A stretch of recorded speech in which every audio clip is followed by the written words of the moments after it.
let's just recap for a second. We're currently busy with lawfulness as a requirement of a valid contract. Lawfulness says if the contract does not comply with the law, whether it's legislation or common law illegality, the contract is void. So we have examples of legislative illegality, where, for example, you buy alcohol without a license, or if you sell alcohol without a license, the contract there is void. Then we looked at common law illegality, we looked at gambling contracts, contracts regarding marriage, contracts to restrict trade, and that's where we are right now.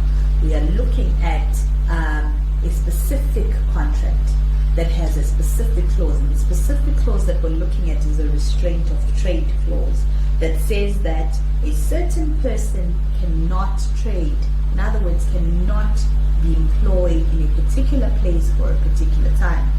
To emphasize the importance of trading, the Constitution even protects this right. It says every person has a fundamental right to choose his trade, occupation, or profession. But this right can be limited, and I'll show you how this right can be limited. So the general rule is that a restraint of trade agreement is valid and enforceable. So you can restrain somebody's trade, but there's the exception, just like everything else in law.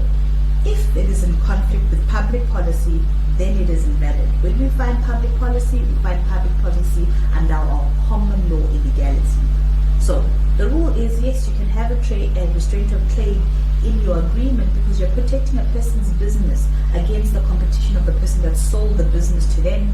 You're protecting the current employer because the previous employer will take the trade secrets and give them to the competitor. So that's why it's valid. But if it's against public policy, then it becomes invalid.